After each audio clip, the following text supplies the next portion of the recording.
Yeah. Are you audible, sir? Yes. Yes. Yes. Yes. Okay, so welcome once again, all of you, to the second session of the 5th day of this short-term course. So now we have with us Professor Amit Prashant to deliver this session. So Professor Amit Prashant is a professor of civil engineering at Civil Engineering Department at IIT Gandhinagar. Prior to joining IIT Gandhinagar, Dr. Prashant has worked at IIT Kanpur for 5 years and as assistant engineer for 2 years in the industry.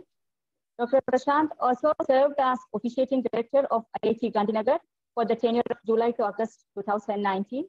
He undertook his postdoctoral training at University of Tennessee, Knoxville in Tennessee 2004-2005. Dr. Prashant received his PhD in civil engineering from University of Tennessee, Knoxville, USA, and BE in civil engineering from IIT Roorkee. Professor Prashant's teaching and research or consultancy experience include constructive modeling of granular materials, numerical modeling of geotechnical structures, earthquake geotechnical engineering, and application of geophysicists. He has several journal publications to his credit, and he is also serving as an active reviewer for many reputed journals and conferences. So with this brief introduction, I would request Professor Amit to take over the session and to deliver his expert lecture. Professor Amit. Thank you. Thank you so much.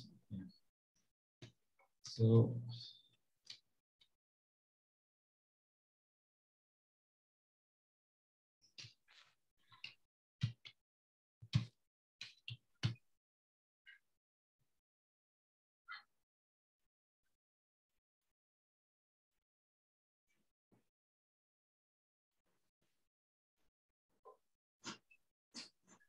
I hope you can see the presentation. Yes, sir. Yeah. So, Yes. My topic is mainly focusing on stability aspects, and it is going to be building on to what we learned in undergraduate in general. So there are many analysis methods and different aspects of stability analysis that we learned during undergraduate. But there are many other aspects which you can say maybe hinted but not discussed much, get left out. And that is where the crux of the matter is usually. So we are going to focus on that part in this lecture. And of course, there is a touch to landfills and landfill containment structures that I will give a context to that. So analysis of slopes is similar in a way for any such structures, but their issues are unique in different types of structures, whether we talk about hilly structures versus plain embankments of roads, highways, you can say railways, etc., versus landfills or containment structures. So there are unique features. I will try to bring up some of those aspects in the discussion. So let's begin with what are the types of slopes that we deal with in general. So there are artificial slopes, cuttings, embankments for canals, highways, railroads. There are earth dams, water retaining structures, you can say, or waterfront structures. Some excavations during construction. Some waste heaps that we deal with. So mainly the waste structures will be in this category where we say heaps are formed or something. Natural structures, natural slopes are, of course, we deal with hills, etc. And in rivers and coastal regions also, there can be some natural slopes. These formations or slopes can have a pre-existing slip surfaces, or they can form during the process with time, either in natural formations or in man-made structures. Depending on the loading or the conditions changing, these situations keeps on changing, and that's what causes failure at some particular time. some examples of slopes that we see around that we discussed just now.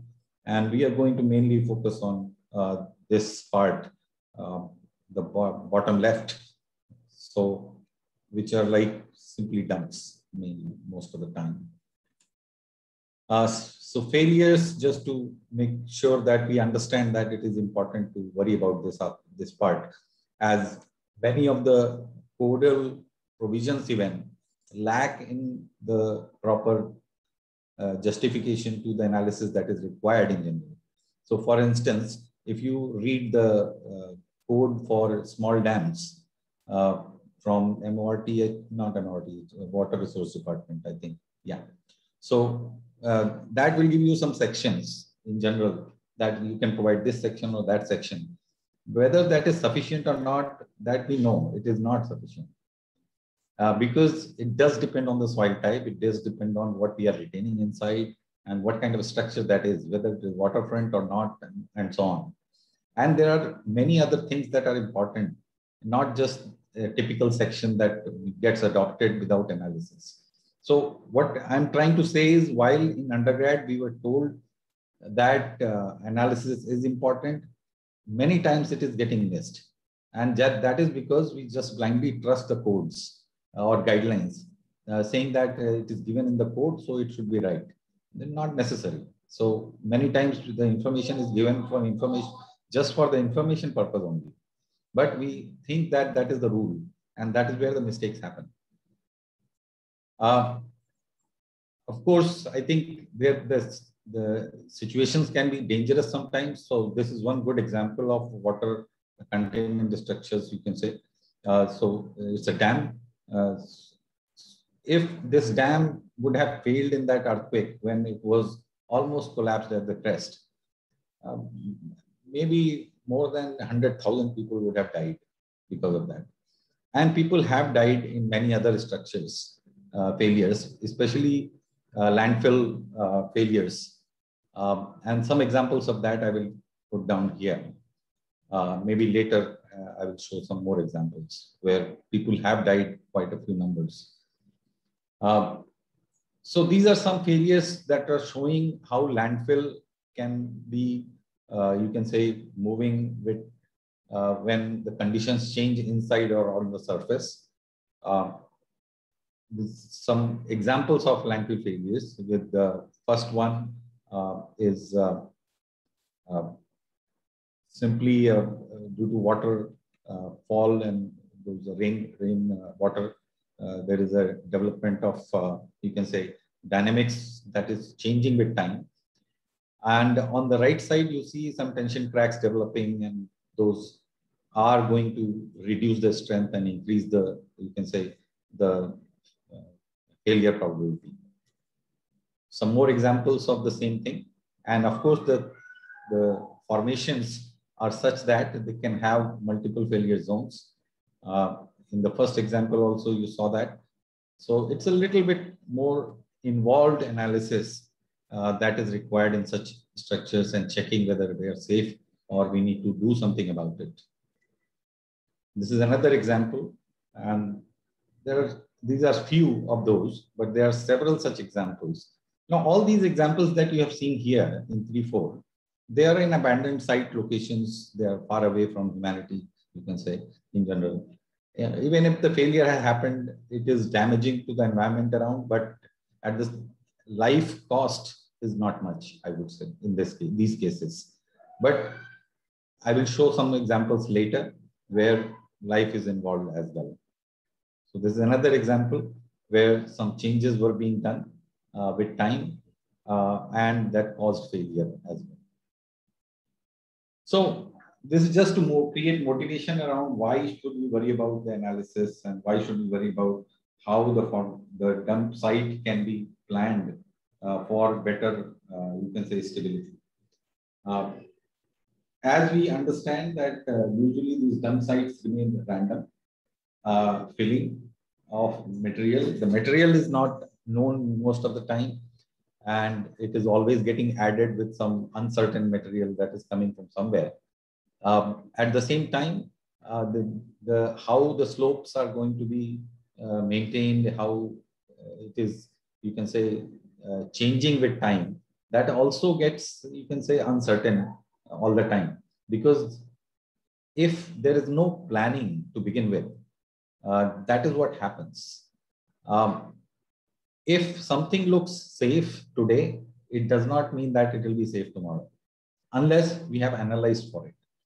So that is the point that I want to emphasize for this presentation.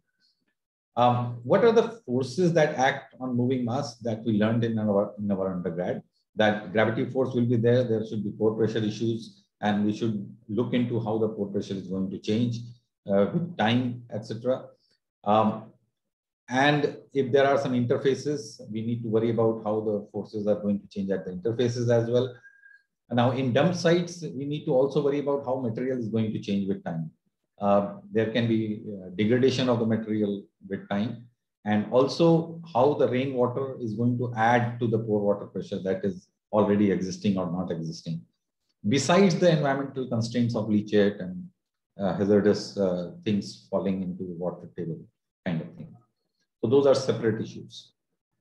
For analysis purpose, what are the major causes? Is basically increase in shear stress for some reason. For instance, if you develop tension crack, the mass is same. Tension crack loses the strength at that location. So stresses are going to increase.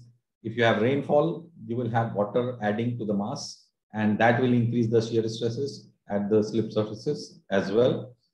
Softening of the material, strength or liquefaction. Softening can happen due to, you can say, degradation of the material, especially in dump sites. And that decreases shear strength, and that is another cause, major cause in such structures. There are several other causes depending on the functional aspects of the structure. We need to worry about those causes and how the different causes develop with time. That also an engineer has to figure out and analyze for those specific situations. So increase in shear stress can happen due to erosion or excavation at the bottom of the slope. So many times you will see that in such slopes, you have drainage channel at the bottom so that the water can be taken away. If that drainage channel is not maintained properly, it can cause erosion as well. There can be boiling due to pore pressure buildup, and that can cause erosion, internal erosion as well.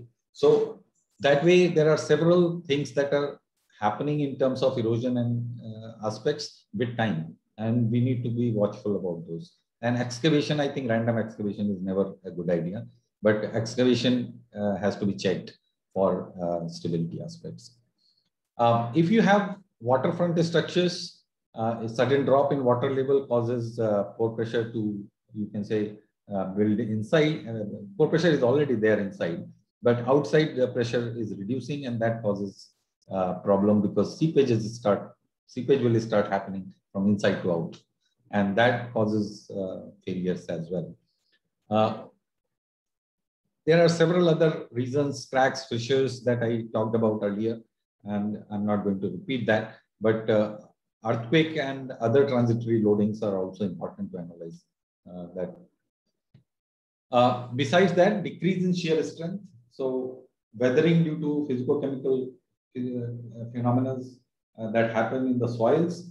At the same time, the soil, these dump sites or waste management sites, you can say, they have all the organic materials inside many times, and they degrade very quickly. And that can cause loss of strength that appears to be, what appears to be safe today may not be that tomorrow. So decomposition of rocks, boulders in regular soils, wetting drying process can cause changes in the properties. Structural degradation due to cyclic loading, if there are earthquake loading, hydrodynamic loading, those can have some impact, traffic as well. Creep effects under sustained shear loading. We know in most of the non-cohesive soils, this may not be a big issue, but any cohesive soil or with some organic content, it can be an issue, major issue, especially if water conditions are changing with time, with season. Cracking in cohesive soils, we discussed that can be an issue where shear strength is lost. and change in void ratio in swelling clays, in embankments or cuts, that can be an issue. Decrease in effective stress due to pore pressure buildup, especially during cyclic loading like earthquake loading, etc. That can be a problem.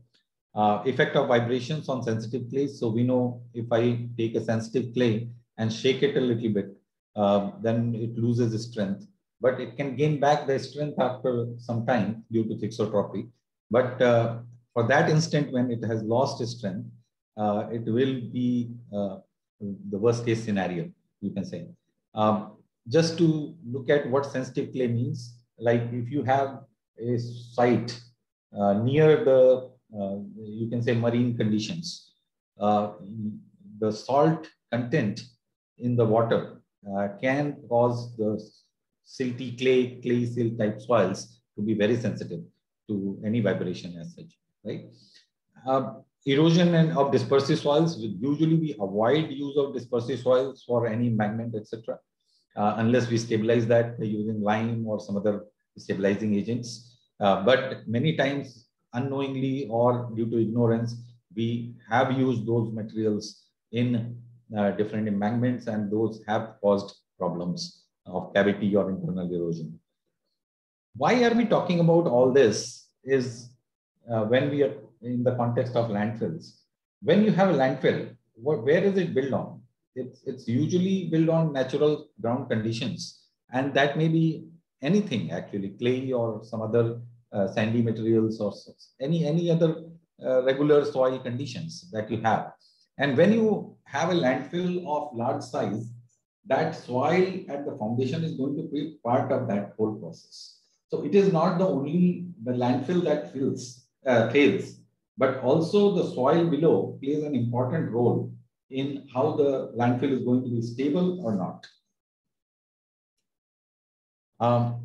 In embankments, when especially with water, you have regular issues of overtopping, piping, and structural failures. Not so much of concern in landfills in general, these aspects, but I think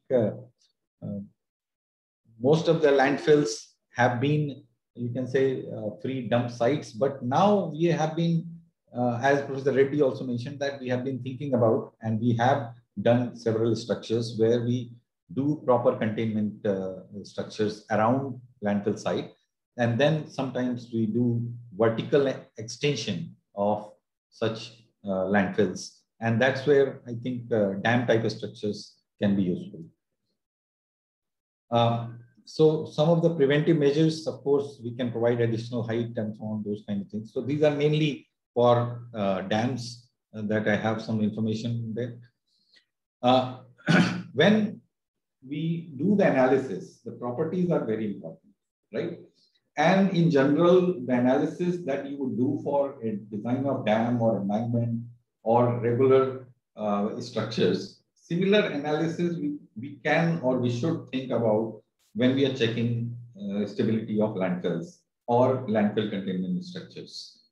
So topographic conditions, whether the ground is slopy or it is, you can say, flat land, does it have more soft strata or harder strata, how the water table is changing with time or not. All those geological conditions will be important input to geotechnical properties, and how the material or the foundation structure, soils are going to behave with time.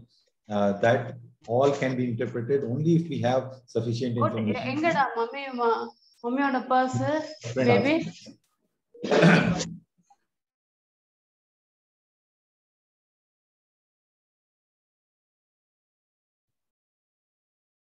Sir, kindly unmute. I have muted her.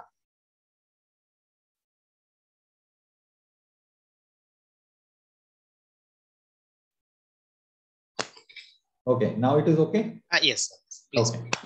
So besides those regular geotechnical investigation aspects, I think we need to also worry about the seismic conditions, where we should know what kind of seismic history is there in that region, and how much impact that will have on my landfills or the containment embankments around the landfills, or any other structure that you are making which is going to have slopes, basically. There are various phases of construction we have to analyze for that. There is a short-term and long-term stability that we discussed in our undergrad courses also. Rapid drawdown condition I mentioned briefly. When waterfront structures, especially the water moves away quickly for some weird reason, then you have some weird poor water pressure situation inside, where the pressure removes from outside suddenly, and that creates a seepage condition. So these are the four major conditions that will be applicable to any embankment that you deal with or slope you deal with, including the structures related to landfills. Of course, natural disturbances like flooding or heavy precipitation. The second one, heavy precipitation, is one of the biggest cause in landfill failures in general. Accumulation of material from upstream in dams can be a problem. Earthquakes is, of course, a problem. Other than that, I would say biggest problem has been the ignorance, especially in landfills. So we keep on dumping material at the top as we have to move the stuff from urban areas to these dump sites. And who is checking whether it is correct or not? That is very confusing question in a way. So somebody is checking whether checking is proper for stability or not. That is not known. So many times there is a plan, of course. You dump here first and then dump there first and those kind of things. But at the same time, whether that plan has been checked for different conditions or not, that I'm not sure. Just for the sake of short-term analysis, long-term analysis, one pair of analysis. Another pair of analysis we learned in our undergrad as well was total stress analysis versus effective stress analysis, right? And what we said is, when you do short-term analysis, probably you can go with total stress analysis. When you do long-term analysis, you have to go with effective stress analysis. And the reason was that when short-term we analyze, the construction may induce some pore pressure inside the foundation soil, or you can say the pore pressure conditions may not be known at the time of construction. And at that time, the loading is under undrained condition as well. So that is developing now another pair, which is undrained versus drained strength. So there are three pairs that we just talked about. One was short-term analysis versus long-term analysis. That is only with respect to how the forces or pore pressure develop during the loading. When we say short-term, the pore pressure is going to build up. Whether we do undrained or drained analysis, that is separate, right? Whether we do total stress or effective stress analysis, that is separate. We are talking about short-term. So when we talk long-term, of course, the pore pressure would have reached its equilibrium, or you can say the steady state condition. And under that condition, the pore pressure component is not going to have, pore pressure is not going to have any impact on the stability that much, or excess pore pressure, I should say, that was developed during construction. So of course, once the pore pressure is dissipated, we do long-term analysis. So we do that analysis when the overall situation has reached a steady state after significant duration after construction. So that is with respect to short-term and long-term analysis. Now, short-term analysis I can do in terms of total stress or effective stress. What is the need there? So if I do total stress analysis, I need total stress parameters. So total stress parameters I can get from unconfined compression test or unconsolidated undrained test or consolidated undrained test also. But in CU test, I need to look at total stress parameters in that case. Not a very good idea to do CU test for total stress analysis, because that will be having different confining pressure than what you have in the site. And usually the total stress analysis is supposed to be done under the conditions that are prevailing at the site. So UC and UU test are better placed there, unless we do the CU test under the similar overburden conditions at the site. Effective stress analysis at the same time has to use effective stress parameters, and those can be obtained by direct shear test on non-cohesive soils, where you do this kind of, the water is draining out, if it is even soaked condition, direct shear test. If you want to do the effective stress analysis for clays, then we need to worry about pore pressure buildup and dissipation of pore pressure as well. So that is where CU or CD test will be required. You cannot do that based on UC or UU test, right? So that we have to remember. But generally, the clay soils have more critical condition at the construction duration, and long-term stability is not usually a concern. But what if the conditions are changing? The loading is changing with time, like in landfills, right? So first 5 years, the height was not much, there was no issue. And as the foundation soil had water and the pore pressure was building up due to the fill, but as the pore pressure is building up, it is also dissipating with time as we are filling at the top.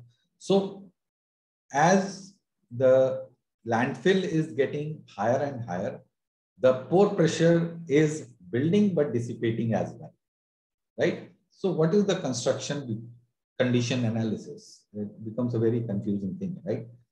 So in that case, if I know the effective stress conditions on the site at different times, we can have the analysis in a more, you can say, confident way. If I try to do total stress analysis in those conditions, well, we can do that, but we need to know the total stress parameters for that condition, which is not known most of the time. So I will explain this again, what I'm trying to say. Imagine I have taken a sample today from the site where I'm just about to build my landfill, right? Or I have now 20-meter high landfill, and I have taken sample now. So I will get parameters, total stress parameters, based on the soil conditions and pore pressure that are there today. Now, if I want to analyze for the condition after another 5 years, where landfill will be 40-meter high, at that time, if I use the parameters of today, whether it is correct thing to do or not, that is the question, right? It may or may not be, because if pore pressure conditions are going to be similar, what we have today, no problem. If pore pressure conditions are going to change at that moment in the foundation soil, then I will have problems because the properties are not going to be same in total stress. Whereas in effective stress, once we have established, it accounts for the pore pressure buildup. So I can analyze with more confidence, whether it is for today or it is after 5 years. But the question then is, if I have effective stress parameters with me and I want to do effective stress analysis, then I need to know the pore pressure conditions or water table conditions or seepage conditions for the analysis also.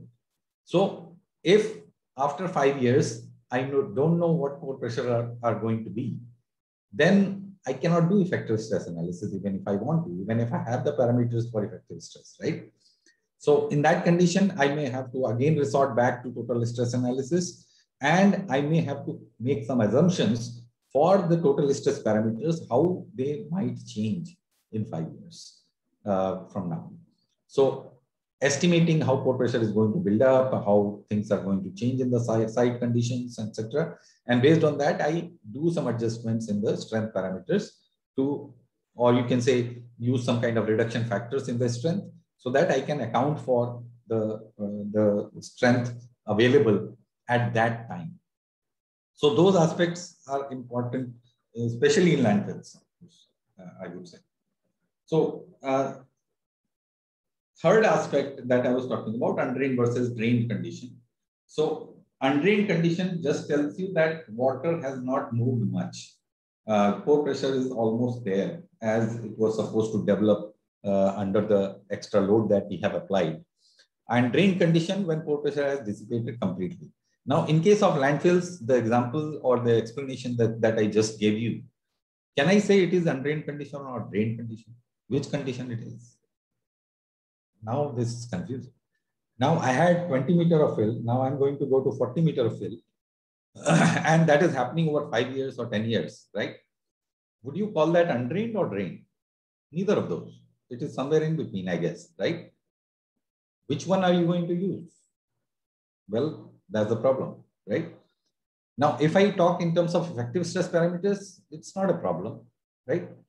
I can know the pore pressure at any point of time, and I can estimate how pore pressure is dissipating with time, and that can give me some idea.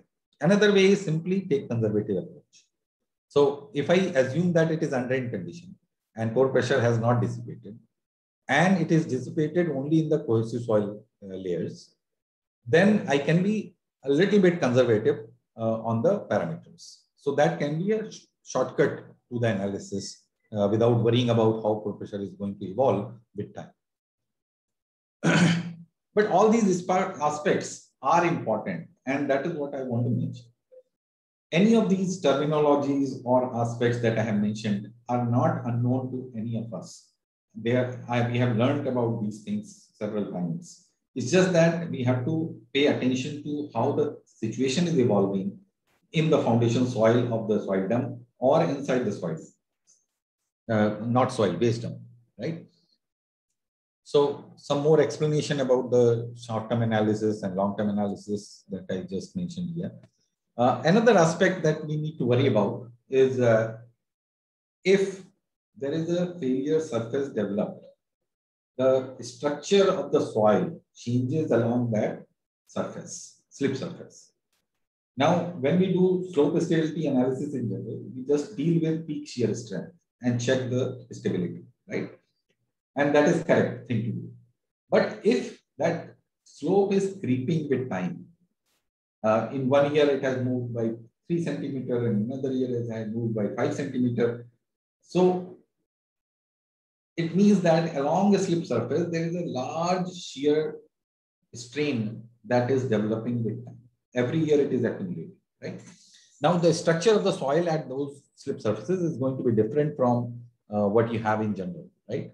So for embankment or natural slopes where creep kind of phenomena is not happening on year-to-year basis, then we can use peak strength, no problem.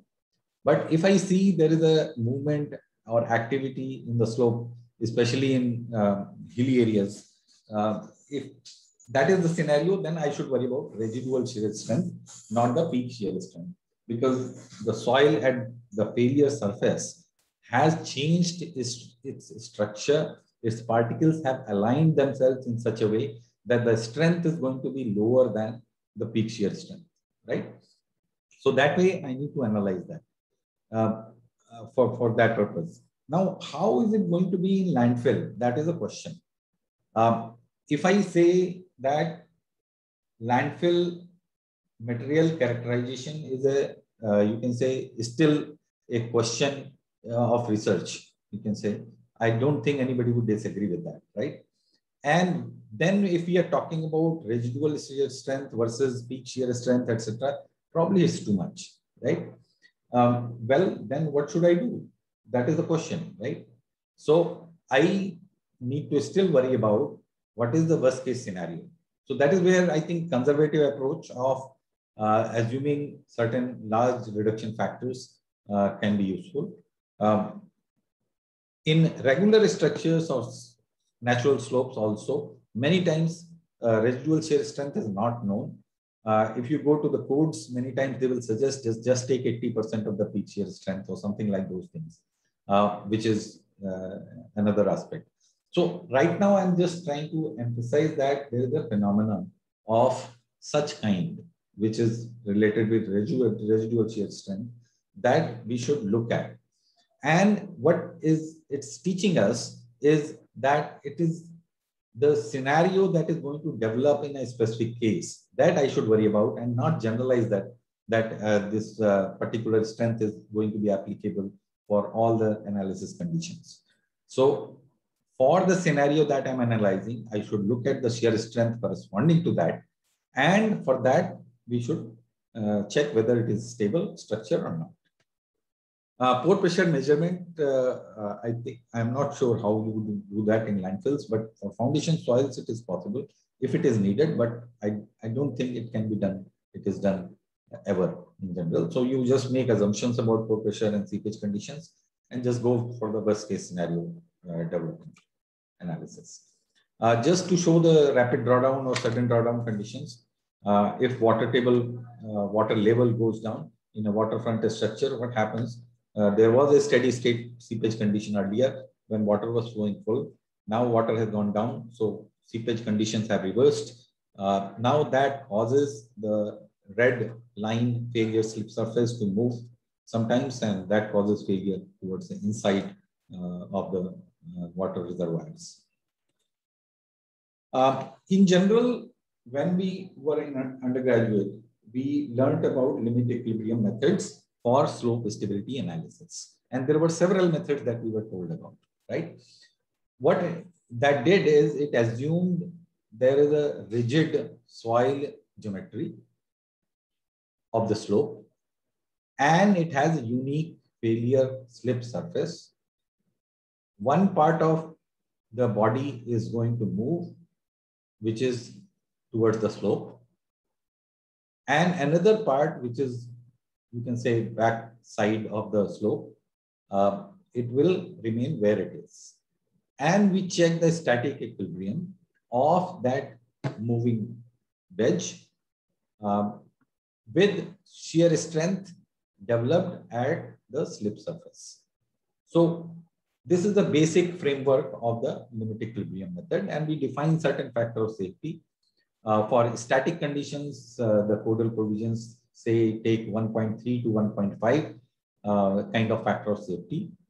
And that is supposed to account for all the uncertainties related to loading as well as material properties, right? Supposed to, but it may or may not be, right? So that's where I'm being cautious that it is supposed to.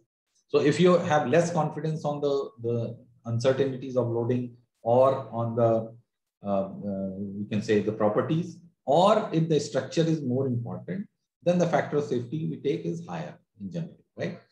And if it is not so much important, like for example, landfills, if I take as an example, if it is in abandoned areas, I will go for lower factor of safety.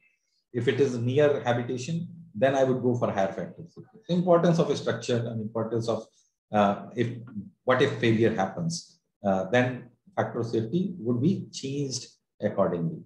For seismic condition, we assume that there will be some movement that will happen for a short period because these are transient loadings.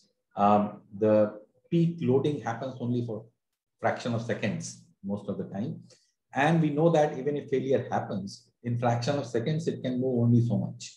So in that case, I would not worry about higher factor of safety, but I can use some factor of safety. So it can be 1.0 or 1.1. In that range is what usually codal provisions recommend for seismic loading conditions.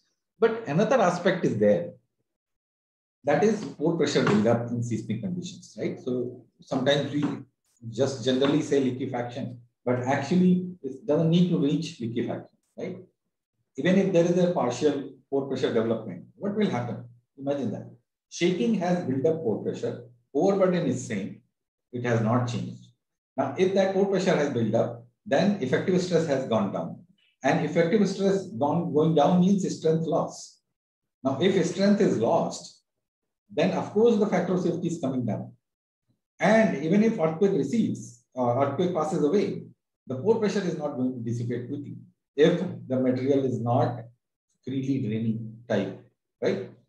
And if I have sandy type material, I may not be concerned about this pore pressure build up too much. But during earthquake, it will still be very fast. It will be still very short period for it to dissipate, right? So it seems like clayey soils, it will be problem. For sandy soils, it will be problem for a short period during the shaking itself. So there is some dynamics that is happening with respect to pore pressure buildup. Now, how do we account for that is something which is still very tricky, I would say, right? So portal provisions are mostly silent on that. So they just say that just check for stability, for liquefaction, against liquefaction, for foundation soils, and also for waterfront structures, pore pressure is supposed to not change much as such. And we analyze for that. And we hope that with higher factor of safety, it will be stable, not a problem. So I just wanted to flag these things because these uncertainties are there, and we can do much more research in this area as well. Some of us can take up that. So for example, there is a lot of work that is available, how the rainwater percolates into landfills or for natural slopes or other slopes, and how that changes the dynamic condition, the mass of the soil or material, and that destabilizes the slopes. That is available. But how pore pressure buildup happens in different, you can say, waterfront structures, that is yet to be explored enough, I would say. For general limit equilibrium analysis, we define this factor of safety as supply and demand concept. So resistance available to mobilize force. This could be force, vertical force, horizontal force, at some plane, some force, or it can be moment also, right? So there were several methods that we learned, and each method was focusing on different aspects of factor of safety. So they're all different factor of safeties. They're not same thing in a way, right? So we have to remember that. So depending on the method, actually the definition of the factor of safety in a specific sense is changing in that sense, right? And their impact with respect to reality will be different. Another thing we have to remember is the material model that we are using is more Coulomb type failure criteria, which is telling us rigid plastics. So I mentioned that we assume that both the blocks are rigid and the one of the block is moving against the other. Now, is that the reality? No, it is not the reality, right? So material, whether it is landfill or regular natural soils, they are all non-linear materials. We know that. Very small deformations, very small strains, they start exhibiting non-linearity, right? And if that is so, then for small loads, the deformations predicted by this method or the stresses that will develop based on this method will be very different from what will actually happen in the field, right? So that way, I think we have to keep in mind that it is a very simplified model for granular materials. In analysis, we assume certain things, and one of the assumptions is also that cohesion and friction develop the factor of safety at the same rate, you can say, right? And that is one of the conditions we impose while analyzing or finding the critical phase also. So that is also an assumption, by the way, right? How do we know that friction and cohesion will develop together? Well, we don't know. We just assume, right? Okay. Now, just to remind you of the different methods, we had infinite slopes for long structures, very widespread structures, you can say. Seismic land spreading is also in that category. Then we had finite slopes, planar wedge method. We had simplified Bishop, Swedish circle, those kind of methods. And also there were some non-circular type methods. Jandu method is one of the polygon type method. Log spiral is one simplified method for non-circular. And many of those are assumed to be applicable to certain kinds of soils and not applicable to some other kinds of soils. Well, it remains opinion. We have seen all kinds of slip surfaces in all kinds of structures with different soils. But what we generally write in the textbooks is typical cases, you can say. So that we have to keep in mind, especially in the context of landfills. I think complications are too many inside the landfill itself. It is much more complicated problem than the regular embankments. And that's where the first, at least simple analysis of circular slip surface should be done. Even if we don't worry about multiple wedges and multiple polygon surfaces that we have seen in the history. And I'll show some examples of that later. There can be some, you can say, the constraints in the slopes. So for example, if you look at the first case, that looks a very typical case for landfills, right? So the top slope is landfill and bottom is the foundation soil. And that is a very common situation in the field actually, right? Now, if I use circular slip surface, that may not do justice to it. But what can we do? I mean, that is the minimum we should do, right? And maybe a wedge method will be better. And you will see that actually it is needed. But if you can't do even circular, then it's a crime in a way, right? Because especially if life is at stake. Then some of those methods you had this, you can say method of slices, especially simplified Bishop method or Janbuth method. What we did is basically just divided the whole assumed wedge into different pieces, and we write equilibrium equation for each of those pieces and as a whole together. And we solve those equations to find the answer. And many, I think, all of you must have done this exercise in your undergrad courses, right? So I'm not going to repeat that. But once you have done that analysis, another important aspect comes, which is taken care of by the softwares in general, right? So like the software Geo5 or GeoSlope, or there are several other slope stability softwares that you can use. What do? They optimize the location of the slip surface. And that's where engineer's job begins actually, right? Because analysis part, software has developed already. But this part, we have to worry as well.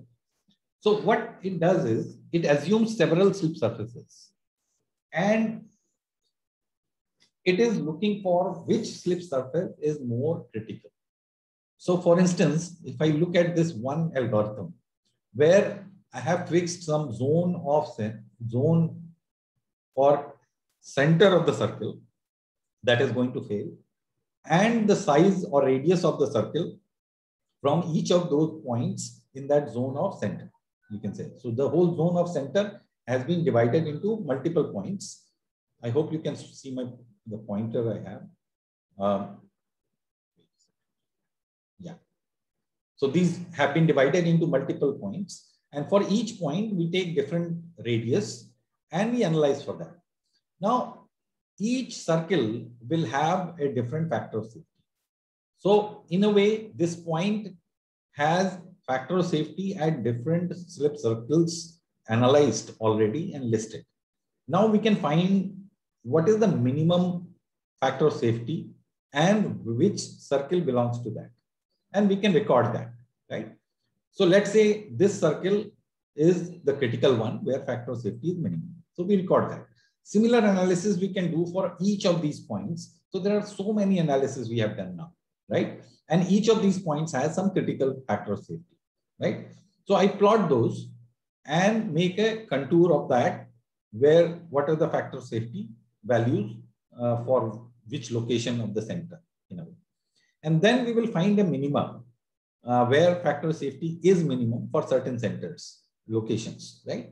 And corresponding to that, there will be a slip circle, which will be carrying the minimum factor of safety.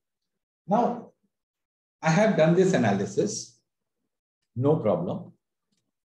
Can I say whatever I have done this analysis, that is the critical slip surface because it's minimum factor of safety, or there is another aspect to look at?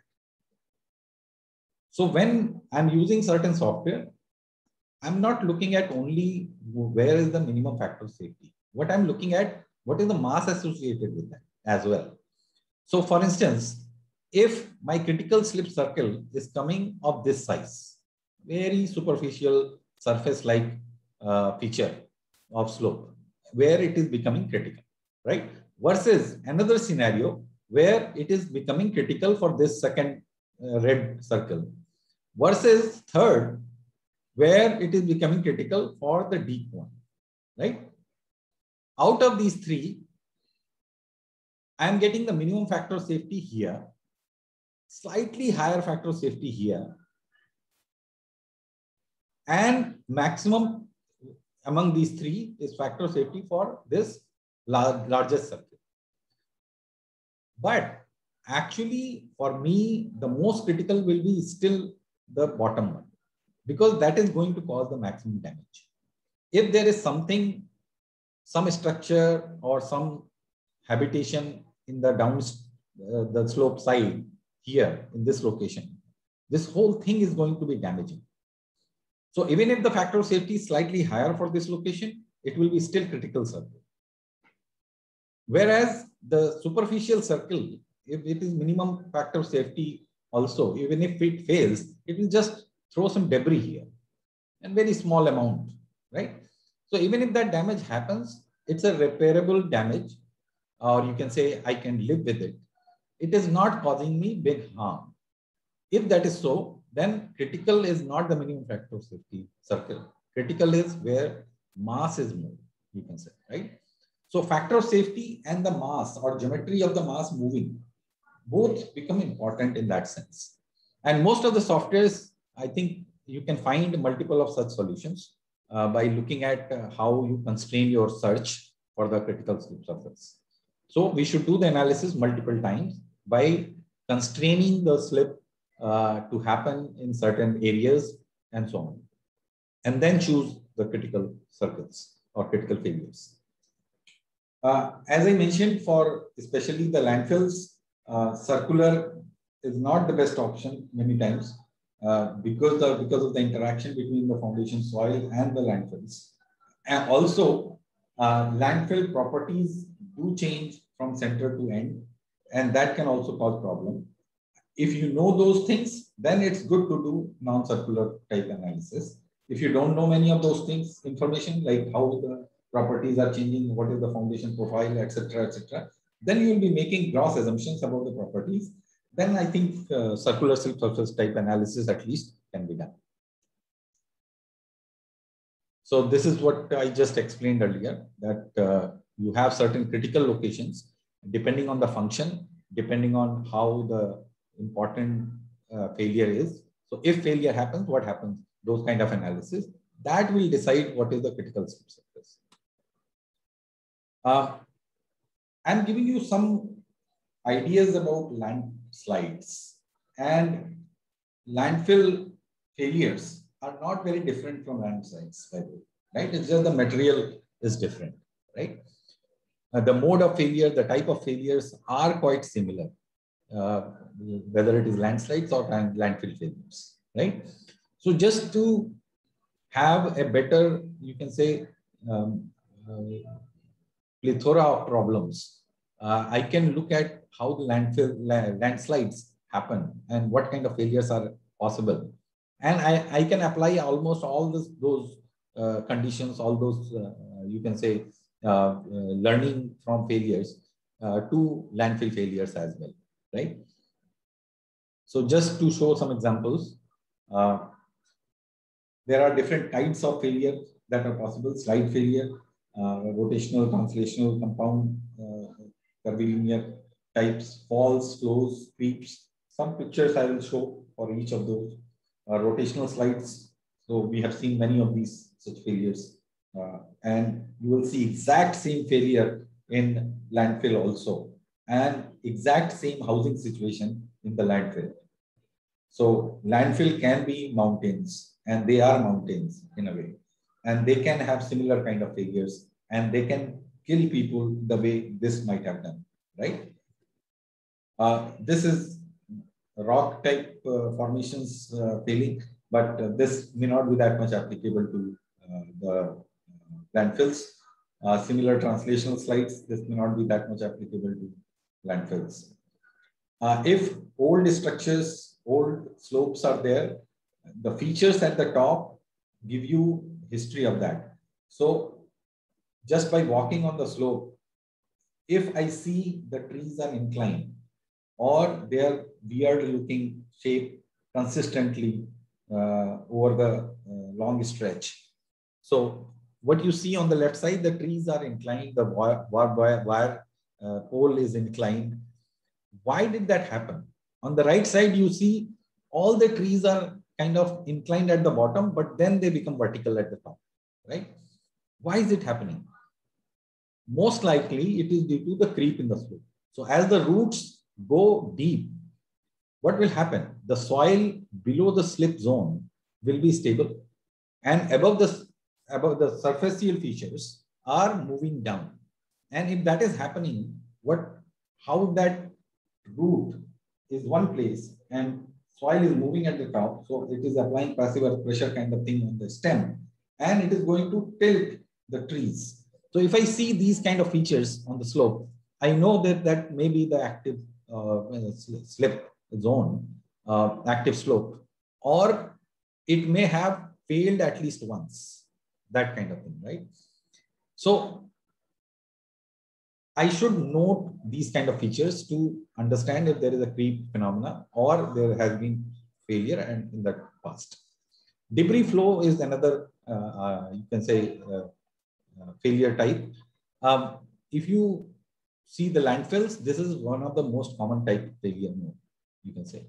And here I'm showing the Kedarnath failure that happened a few years back, where big chaos happened, a lot of people died, and there was a cloud burst in the mountain, and that created a lot of water to move down. Suddenly, the water level in the streams increased to HFL or maybe higher. But more than that, what happened is the soil around those streams, there was a secondary failures there, right? And that soil collapsed into the streams, and that created mud-like streams condition. And that added to the overall, you can say, the movement or mass that was moving towards the Kedarnath. So I guess except temple, nothing was left after the debris flow condition.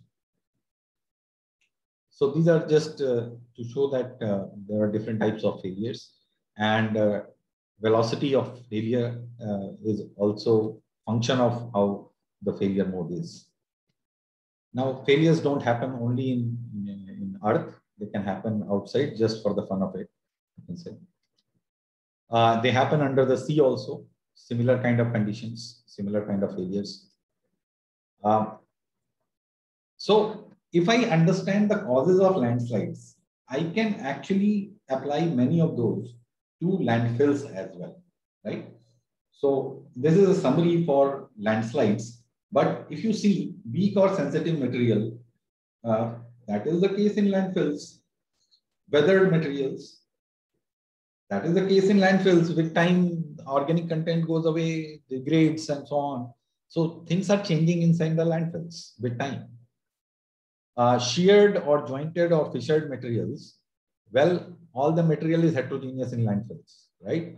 And it is changing with degradation as well. So it will have its impact in a way.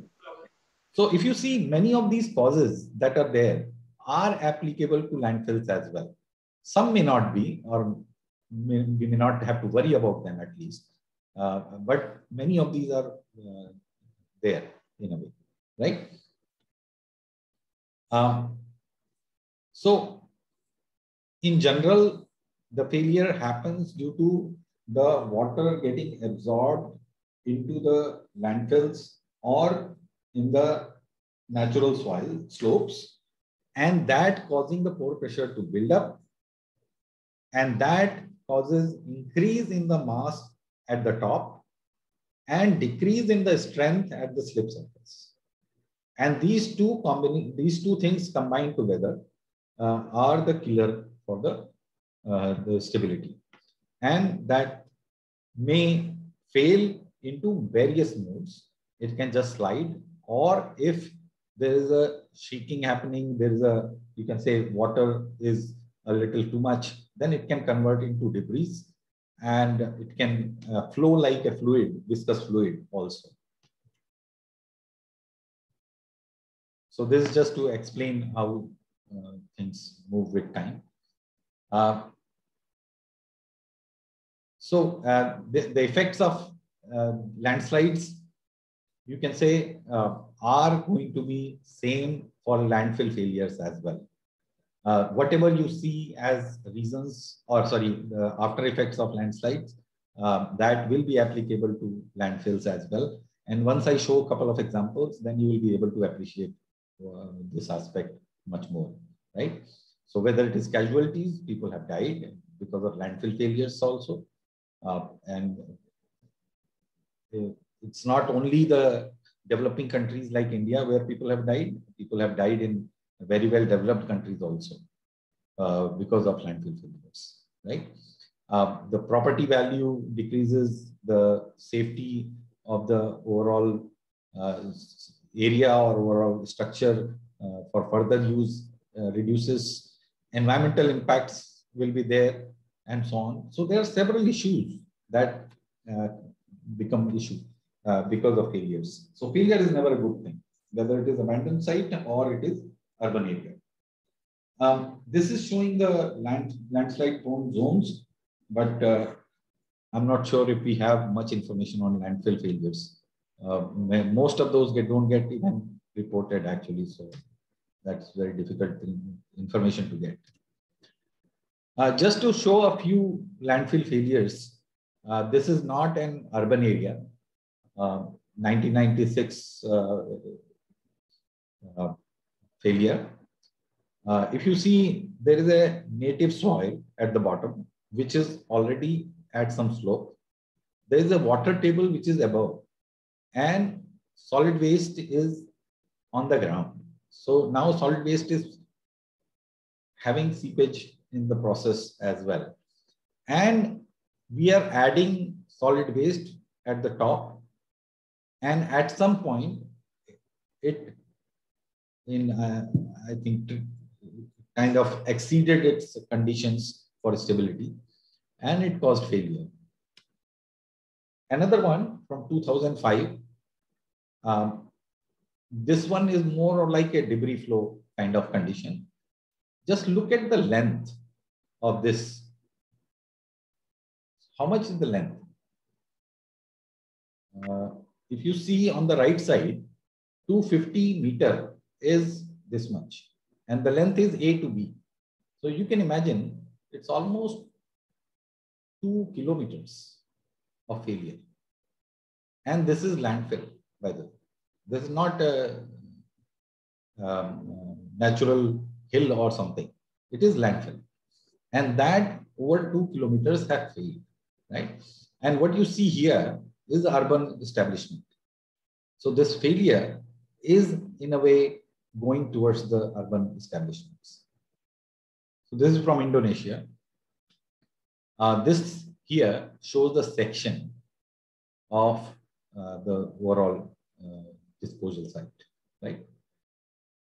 Which is already a hill kind of thing, right? This is another one where you can clearly see many houses under the failed landfill. So these people were sleeping probably, I don't know. And one day they never wake up, in a way, right? And this, you can imagine how big is this mass. I mean, this is one house, small house here. How many people might have been affected because of this? This is another picture of this after 7-8 years of failure, rehabilitated landfill zone. Just imagine the scale of this whole thing, right? This is another failure, 2011 from US. It has failed. Fortunately, there was no habitation in the downstream side or downslope side. But just see the scale of failures. This is another one. The length of failure is 1.1 kilometer, right? And the failure has engulfed many houses in this region. You can imagine that, right? So if you look at this picture on the right, it shows the footprint of the houses that were there. and they are now buried under the waste. This is from Sri Lanka, recent one, a failure. So huge mass has fallen onto the houses. There was a drainage channel at the bottom that was there. And now that drainage channel has also shifted towards the housing. Now, this is our achievement, I would say. This is, there was a news that there is India's Mount Everest of trash. It's going so fast that it needs aircraft warning light now. Right? You can imagine the scale of buildings around 20 stories, 15 stories buildings around, and it is much bigger than that. So this is Ghazipur landfill site. Right? Now, are there mitigation measures that are possible? Yes, they are very much possible. And like we have mitigation measures for landslides, we have been struggling to implement those, and due to all the constraints that we have. And I'm not talking about only India, it's a worldwide issue. It's always a game between how much you want to invest for safety versus how much you leave it for precaution, kind of thing. Nobody has indefinite amount of money to invest in such things.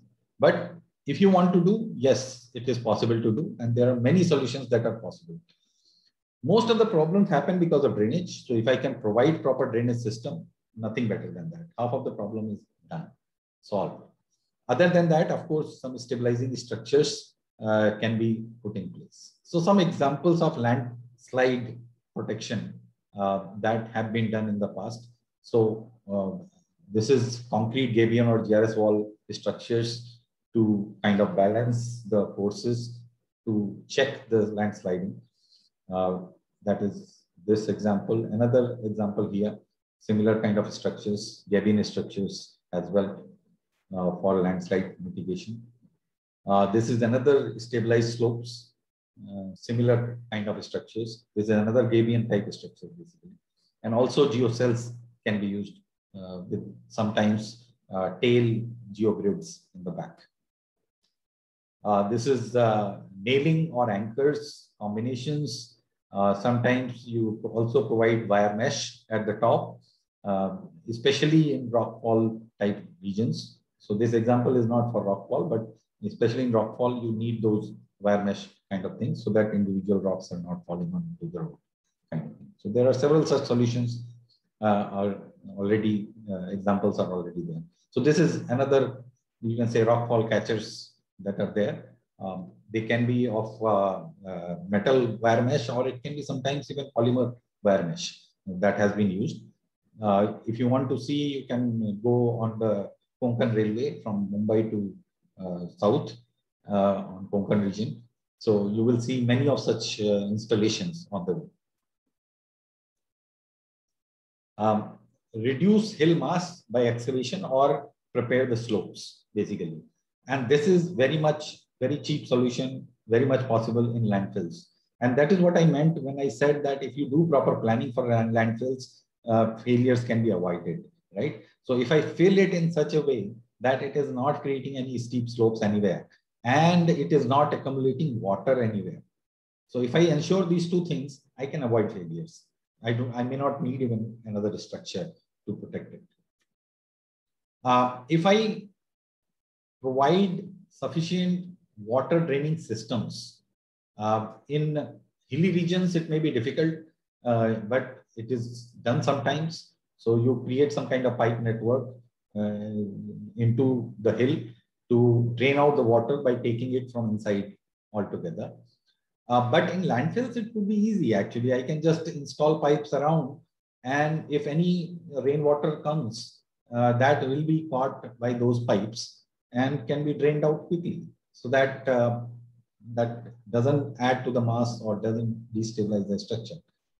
If I cannot provide enough slope, at least, right? So there are some erosion protection measures, and that is again applicable to landfills as well.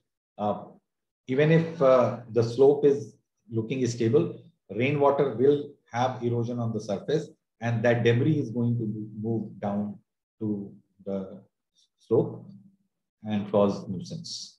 And that is, I mean, protection is possible, very cheap solutions now available. And most of these things are manufactured within India now. So I don't need to import anything actually today for these measures. And there are enough examples available all around. So in IIT Gandhinagar campus itself, we are experimenting with 4 methods of this erosion protection with the Garbhare company.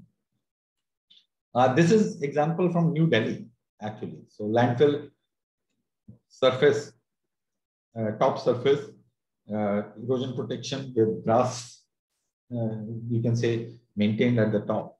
So we are moving in the right direction slowly, right? Worrying about the erosion, worrying about the environment, worrying about our health as well. This is a landmark solution, you can say, in our fiat for, you can say, engineering. So this is vertical expansion of landfill in Mumbai. There was an existing structure already there that was based on slopes.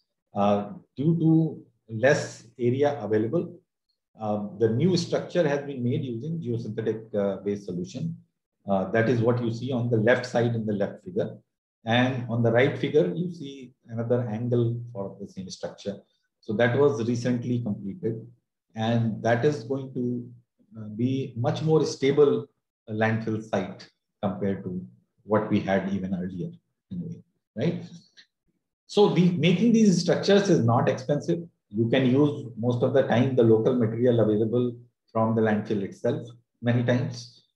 Today, most of the designs of geosynthetic reinforced structures has been tested, and there is a IRC code that is going to come out soon for use of waste material for geosynthetic walls and slopes kind of things. So which help you save land, or we can say help you create more space for landfill, we can say, right? So these are some, this is one landmark achievement, I would say, that has been done in recent past. And I hope that many of such structures, many of such solutions will be implemented all across the country. By the way, there are several examples of a lot of innovation people have done. Like, for example, in Indore, I know for sure that there is a lot of innovation that municipal corporation has done for landfill protection. And there are several other places. Chennai has done something as well. So there are a lot of emphasis on these aspects, and there's a lot of work that is happening today. I have tried to not get into any kind of analysis or any kind of, you can say, particular study. I have tried to give you an overview of how regular stability analysis in undergrad can be applicable to landfill stabilization. But in the end, it matters is whether we are serious about protecting ourselves from landfill failures. So with that, I will shut up, and I'll be happy to discuss any questions. If I know anything more on this topic, I'll be happy to share. Yeah, thank you, Professor. Thank you so much. Yeah, in fact, you have given a lot of insights covering all the fundamentals of our soil mechanics and geotechnical engineering, correlating with the landfills. Yeah, it is very much useful, because see, these are the things that people has to think of. So when they try to design or analyze for any slope stability analysis, so without which there is no single step to go ahead. So very useful. So participants, so please try to unmute yourself, and you can ask, you can directly interact with Professor Amit Prashant. Sir, already there is one question in the chat box. Okay. So it's very long. Be able to read it. Yeah, it's quite long. Yes, sir. So how to choose the shear strength parameters? Question 1. NC clay in general exhibits strain hardening behavior. How will the residual stress for strain hardening soil be determined? So in strain hardening soils, you get, you can say, if it is consistently hardening type material, right? the peak strength is your residual strength. So you don't need to worry about the residual strength as per se, right? But having said that, there can be structural changes which are not captured by the testing, you can say, right? If that is so, then it's very difficult to know whether there is going to be residual strength possible or not. For residual strength in general, there is a special test, right? And if I do that, only then actually I will know whether there is going to be residual condition or not. That is called ring shear test, right? So when you see hardening, that goes up to certain level. So in many clays or sands, the hardening can happen maybe 20%, 30% strain sometimes, right? And especially in NC clay. But if you go to 40%, 50%, 100% strains, very large strains, right? Then you may again start seeing softening type behavior, right? And that is not possible to be captured by regular strength test like triaxial test or even direct shear test. So there is a reversible direct shear test, or rather even better is ring shear test, which is going to capture the residual shear strength. So if you don't know, then go with at least 80% strength in that case, or just go with peak with higher factor of safety for uncertainties against that, right? That is first question. Second question is, how can we know that shear strength data acquired from direct shear test is reliable, given that there is a predetermined failure plane? Well, you don't know. That is the limitation of the test, right? So if direct shear test is done, usually you will do that in granular, non-cohesive materials only. It should not be done in clay soils first. In granular soils, generally you would expect that the preferred orientation aspects are less sensitive. So that way we are able to use them. There are other aspects. For instance, would you call direct shear test a pure shear condition or plane strain condition or some other conditions? So they also have certain variations in their friction angle, right? So for example, the plane strain friction angle will be different by 10 to 20% from the triaxial friction angle, right? So there are some other aspects as well. But as far as granular soils with non-cohesive materials, you can, it is okay to use direct shear, no problem. Okay. Which failure criteria, Mohr Coulomb or Tresca theory, are suitable for phi is equal to 0 analysis? For phi is equal to 0, Mohr Coulomb and Tresca are same. They are not different. So Tresca is, Mohr Coulomb is the extended version of Tresca, or you can say Tresca is degenerated version of Mohr Coulomb. So Mohr Coulomb is just pressure dependent version of Tresca. It's one and same thing proposed by different people. Tresca is used for metals because you only have C kind of condition, no phi. So that's why when you say phi is equal to 0, it becomes Tresca. But if you apply phi is equal to 0 in Mohr Coulomb, it is also Tresca. It's same thing. There is no difference. There are two more messages in this. Any question in that? Okay. Yes, sir. Frequency of stability analysis in tailing dams as per PCB guidelines. I have no idea. I'm sorry. I have not seen PCB guidelines. So I am from the mechanics. I'm a mechanics person. I have not gone into these guidelines yet. So I'm sorry. I'm disappointing you. Okhla is highly contaminated water with level of total dissolved solids chlorine hardness being higher than the desired drinking water. Very recently read in newspaper. It is possible. That is a leachate problem. I think Professor Singh is going to join us, right? Sir, he has joined already. Yeah. So I think he will be the better person to answer this. I have no idea about these things. So he's the person, I think, best person in the country for this. Yeah. Any other questions? Yeah, participants, if you want to ask a question, please unmute yourself and you can directly interact with Professor Prashant. So there's another question. On C5 reduction process in Plaxis. Well, I don't use Plaxis. Unfortunately, I do only research-oriented problems. So mostly those require more than what can be done in Plaxis. So I usually do OpenSees or Abacus type simulation tools. So I'm not sure what Plaxis is using for C5 reduction. But in general, C5 reduction, if you do, that will, for residual strength, if you're talking about, that will be as per the codal requirements in general. And codal requirements vary from 80% to 50%, or sometimes even 20%, depending on which code you are following. So generally 80%. But I'm not sure what Plaxis is doing.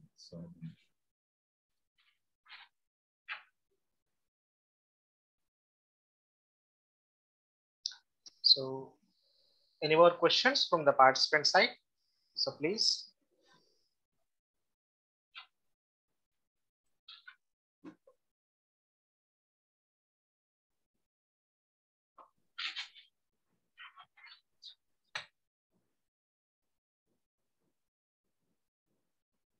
I think we are good.